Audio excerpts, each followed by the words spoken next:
I'm doing great, Mike. Once again, a pleasure being with you. I know we're going to talk about the NFL draft here shortly, but certainly want to talk about the Philadelphia Soul and the Boardwalk Bowl on May 30th. The Soul right now playing really good football. We are undefeated at 5-0. We host the we host Portland on Saturday. I'm talking about Las Vegas already down the road. We host Portland on Saturday at 6 o'clock at the Wells Fargo Center. Hopefully get to 6-0. And you know how hard I've worked and the Soul have worked to bring this game to Atlantic City. You know, as a lifelong, since I came to Philadelphia area anyway in 1977, resident of South Jersey, this game means a lot to me. And quite honestly, it's a little bit of a referendum on Atlantic City. Can they support a sporting event? We're bringing professional football on May 30th. The game is going to be nationally televised on CBS Sports. A lot of good things happening. So we need people to come out and support it. We're busting our tail, selling tickets, creating a great event, cheerleading clinics, football clinics to make it a great football day, and obviously capped off with the Philadelphia Soul hosting the Las Vegas Outlaws at 6 o'clock. So, we're looking for support, and I think, quite honestly, everyone in Atlantic City has been really behind this event, from Mayor Guardian to you name it, in the township that cares about sporting events. Everyone's been pitching in to help. So we'll know on May 30th, but we're excited to bring this game to Atlantic City. Yeah, and I'm with you there. I hope this building's filled because it's a great venue to watch sporting events there, and you hope that you get the product is a great product. As you already said, the team is 5-0, and hopefully will be a perfect team when they come in here. But that building, when they get a good crowd in there, that is a great place. There's not a bad seat in the house, and this is a great stepping stone for maybe more, hopefully down the road. Well, that is the plan, Mike. And when I did a site survey, now I have been to boxing events and numerous events at Boardwalk Hall, and it's a great facility. But since it's been renovated, it is a magnificent facility. And for our game, 10,500 seats, close to the field. I mean, you reach out, you touch the players.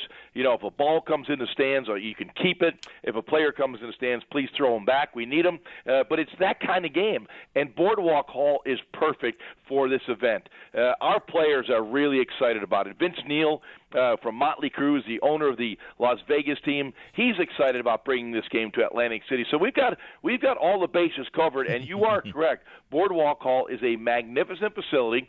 If this game does well, we plan on bringing 2 games out of the Wells Fargo Center where we play our normal home games to Atlantic City next year. So this is not a one-off type of event. It's something we want to do and develop and expand our fan base in Atlantic City, which has historically been very supportive of sporting events. Yeah, and that would be really cool, as you mentioned, the opportunity for more down the road here. For the people who are a little unfamiliar with the arena game, Jaws, can you give them a little insight to guys that they might recognize from either the pro game that have made that jump over with the draft now? I mean, teams are looking for talent all over the place. Give them a little insight on why this game is unique. Well, we all know that the NFL is always looking for talent. And the example that everyone uses when we talk about Arena Football League players is Kurt Warner, who cut his teeth with the Iowa Barnstormers of the Arena Football League and had a Hall of Fame career in the National Football League. Each and every year we send from the Philadelphia Soul players to the National Football League. The latest being Tiger Jones, one of our wide receivers, was in Eagles training camp. Kent Richardson, one of our cornerbacks with the Cleveland Browns. So you get to watch high-quality, fast-paced, hit your opponent in the mouth type of football, and it's up close, it's personal, it's tight because you basically play in a hockey rink. Obviously, it's football, but that's the size of the field. 50 yards long, 8-yard end zones, 90 feet wide, tight nets, and it's a fast-paced rock and roll style of game. The game has been around 28 years, the Arena Football League. We have 12 of our games broadcast on ESPN. Every Philadelphia Soul game is on an ESPN platform, ESPN3, ESPN2, ESPN News. We have a contract with a number of games on CBS Sports, of which the Boardwalk Bowl will be telecast. So clearly, the Arena Football League is gaining traction as we try to cultivate players and build our sport. And certainly, as we all know, TV is a main component of that growth. Ron Jaworski is with us here in the Philadelphia Soul. That date is Saturday, May 30th. And I want to, with the draft and all the quarterback play, I'm wondering, with the way the NFL is evolving with these bubble screens and getting the ball out of your hands real quick, do you think we will see more quarterbacks get an opportunity because of the style of play, where in the Arena League, you just got to get the ball out of your hands, and that those guys are now becoming more used on the Sunday game, where you just got to get that ball out, those bubble screens, get it out real quick. Well, Mike, you're absolutely right. And by the way, the bubble screen was developed in the Arena Football League. Go back 12, 13 years ago when bubble screens were uncommon in the National Football League. They were being used in the Arena Football League. And as you may remember, a couple of years ago, I tried to sign Tim Tebow to the Philadelphia Soul. And I thought this would be a great opportunity for Tim Tebow to play football at a fast-paced, quick-twitch tempo. He is an incredible person. He's an incredible athlete, but he does have a measured delivery, and he needed to quicken the pace of that delivery.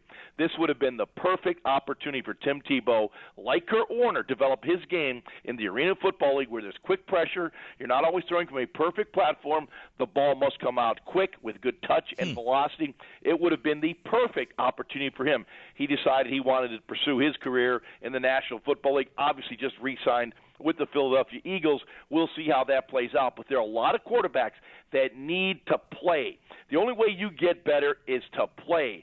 Not practice, not throw, but have bodies flying around you, getting rid of the ball quickly. And I thought this would have been a great opportunity for Tim Tebow. And I recommend it highly to many quarterbacks that I work with around draft time and talk to. If you don't make it in the NFL and you realize there are other opportunities besides the Canadian Football League, there is the Arena Football League, which develops high-quality players. Ron Jaworski's with us here. Let's keep it on the quarterbacks here. Last night, 1 and 2, the quarterbacks went. One went to Tampa Bay. The other one went to Tennessee. Is that a surprise that they went 1 and 2? And were you anticipating that? I was exactly anticipating that. I could have almost guaranteed that was going to happen. We all know that quarterbacks in the National Football League are driven up once they come out of the college ranks. I don't think either of these two quarterbacks, when you look at Winston and Mariota, to me project to be great quarterbacks, but I believe they will both be very, very good. So if you're in need of a quarterback like Tampa Bay was and like Tennessee was, and now they don't need that quarterback, they've got two young guys they can build around for the next decade, there is no doubt these quarterbacks, in my opinion, were going to go 1 and 2. I actually personally had Mariota slightly ahead of Jameis Winston. And being honest with you, like I always am, Mike, when he spent the 2 days down in Atlantic City at the Maxwell Football Club's a national awards gala at the Tropicana, I got to spend some time with him. Not only learned about the kid as a person, but learned about him from the mental side of his football acumen, and he was absolutely tremendous. So I really thought that projecting these guys out for the long run, Marcus Mariota was going to be the better player. Not to denigrate the talents of Jameis Winston, because we're splitting hairs here, but I thought that I liked Mariota just a tad more. Well, obviously, leading up to the draft, Jaws, Mariota to Philadelphia was coming from all angles. Last night, Chip Kelly said, we talked a little bit about it. We never offered any players. We looked around, too much to give up. Do you believe what Chip Kelly was saying? Ultimately, did they not really even consider moving up a lot last night? No, Mike, I don't believe Chip Kelly. And in fact, you have to look at the other side, the teams that he was speaking to. They're the ones that are going to talk. And clearly Tampa Bay and Tennessee have talked. And they have made it clear that the Eagles offered an awful lot. And I think there's some reparation work that's going to have to be done in that Eagles locker room right now. There are a lot of players, including starting quarterback when he's healthy, Sam Bradford. His name has been talked about since he was traded to Philadelphia for Nick Foles, and of course that second-round pick that went to St. Louis. So, here's supposedly your starting quarterback, and every time there is talk of a trade, your starting quarterback is being mentioned.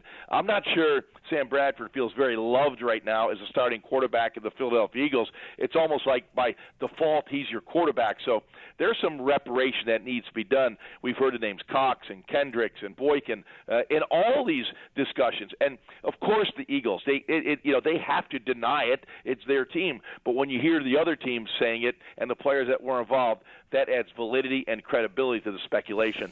Yeah, I think a lot of people agree with you there, and you wonder what some of the conversations were, reports of the packages, Jaws. Was it too much for Philadelphia, in your opinion? If you're an Eagles fan, are you happy that those teams turned those deals down? Well, I'm kind of this belief. If you're a head coach, and I think we all know having a rock-solid quarterback in this league gives you the best percentage chance of success in the National Football League. So you want to get that guy. And I thought really this was a convergence of Chip Kelly's style with the skill set of Marcus Mariota. That doesn't happen but maybe once in a lifetime. So I applauded Chip Kelly for doing all he can to try to get Marcus Mariota. But quite honestly, I thought he played his hand wrong very early when, there was this sense that he wanted him very badly. And there are 31 other teams in this league that play the game just as good as Chip Kelly and Ed Manowitz and the Philadelphia Eagles. And I think they played their hand a bit early. It made their asking price very high, and the deal never got done. But clearly, if you love the guy, and I truly would do this. If I was in Chip's position, if I loved the guy, I really would have done anything it took to get the guy that I felt was going to be my quarterback for the next decade. Now that we know that he's not here and Bradford is Bradford, and I agree with you a little bit, Jaws. I said this yesterday. How is the relationship? It's going to be a little awkward if Bradford ultimately was the guy who blocked that deal because he didn't want to sign the contract extension to go to Cleveland. If that was the deal breaker, how he would have been able to come back here, and that would have been an awkward relationship. I guess ultimately that didn't happen, but you're right. Is now Bradford a good fit here now that we know that he's the guy that's going to be here? If healthy, and I think that's the big if right now. There's no question Sam Bradford, when he was coming out 5 years ago, was an elite projection. The guy's incredibly talented, but he's been beat up, coming off 2 ACLs, a shoulder, an ankle, a finger, numerous injuries. In his college days at Oklahoma and his pro days with St. Louis, he's missed more than 50% of his games due to injury. That's an awful lot of football games. And I don't care how many milkshakes Chip Kelly can mix up and how many heart monitors he can put on. When guys get hurt, they usually have a history of being prone to injuries once again. Now, we're all hoping this will be different with Sam Bradford, but history has proven that normally when guys get hurt, they continue to be a problem down the road. Sam Bradford clearly is a very talented guy, but he's got to get healthy. Ron Jaworski's with us here, one of the majority owners of the Philadelphia Soul. They're going to be in town at the Boardwalk Bowl Saturday, May 30th at 6 o'clock at Boardwalk Hall in Atlantic City. I want to stress people, if you want events like this to come back, you got to get your tickets and support this event at the Hall. Go to PhiladelphiaSoul.com/BB for tickets or Ticketmaster, or just walk right up to the Boardwalk Hall box offices. Don't allow stuff like this not to come back by not supporting it. And one of the things I want to see is if people are supportive, like yourself, Jaws, of the Eagles pick. They didn't get Mariota, but Nelson Aguilar, they needed a wide receiver, very much in the mold of Jeremy Maclin. People like him, maybe not exciting, maybe not flashy, but in the end, did they make a very smart and safe pick? It's very difficult to go wrong at number 20. Nelson Aguilar is an outstanding football player. He's got terrific straight-line speed. He's got the speed that fits well to what Chip Kelly likes to do. We've heard so much about player profiles and a fit, and this is an outstanding fit for the Philadelphia Eagles. There were guys I personally may have liked more, Perriman out of Central Florida, but he was a different kind of cat, a route runner, bigger, stronger, faster, had a tendency to drop balls. But, for me, as I've been a part of the game, I would have chosen Brett Perriman. That's not to take anything away from Nelson Aguilar, because I think this is a terrific choice by the Philadelphia Eagles as a fit for their system. So clearly this is a guy that was targeted by Chip Kelly. He had numerous visits out to California to meet with him. It's a guy that, certainly can step in and play immediately, and it was an area of need once Jeremy Maclin decided to go to the Kansas City Chiefs that the Eagles needed to address. Now, as we spin this forward to tonight, the receiver is now in the fold. You still have to find a corner, a safety, and an offensive lineman. So the next couple of days, can the Eagles continue to fill the holes they've had and make us feel confident coming into the 2015 season? 6:30 tonight, coverage on 97.3. Are there guys that you like still that are not, that are still available that were not taken last night? It seemed like the top end, a lot of people like the top 10, but from maybe 11 to 50, there's a nice pool of guys that can help you out. No question about it. And I thought the draft, quite honestly, after the first 2 picks, was very boring. Myself personally, I got 27 of the 32 guys selected in the first round. So I think it was everyone that keeps an eye on the National Football League and monitors mock drafts and, follows the people in the know. This draft kind of fell the way we all thought it would fall. And if I nail 27 out of 32 as an outsider, that's pretty good. So I think when you look at this draft, now you start having to fill your needs. Teams went, with their board, which they normally do in the first round, but now you have to start looking, at needs that you have on your roster. And the second and third rounds are still very quality football players. You're talking about the top 100 players coming from the college level in those first three rounds, the top 100. So you've got to hit on your second and third rounders to become starters and fill voids in your offense or defense and the lower third of that roster on special teams. Now you start getting the later rounds, becomes a little more of a crapshoot, rounds 4 through 7. But rounds 2 and 3, you've got to get starters and potential all-pro players.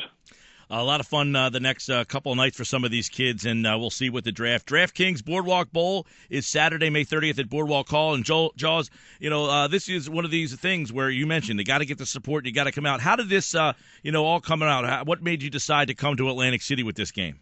It was really pretty simple. I've been a resident of New Jersey since 1977. I vacationed down the Jersey Shore, and I got kind of tired of hearing all the negativity about Atlantic City and in particular southern New Jersey. I know the quality and character of the people here, the hard work ethic that they have, and I just wanted to bring some positive feeling to Atlantic City. And I was embraced, and I'm very thankful for that from the everyone in Atlantic City, Don Guardian's office, the Governor Christie's office, State Senator Steve Sweeney. They all embraced this opportunity to show off Atlantic City. Now, can you imagine this, Mike, when we come on the air at 6 o'clock on May 30th, on CBS Sports, and the opening is, that aerial shot of Atlantic City, of Boardwalk Hall, the bright lights of Atlantic City, the beautiful casinos, restaurants, and shopping that is all there. That's the vision on a national TV telecast that we want to show in Atlantic City. So, hey, I'm taking a risk by taking a game from the Wells Fargo Center where we're going to draw 10,000 people a game. My belief in New Jersey, my belief in Atlantic City, and as you know, the Maxwell Football Club, I gambled and brought that there 15 years ago. It's been a great success.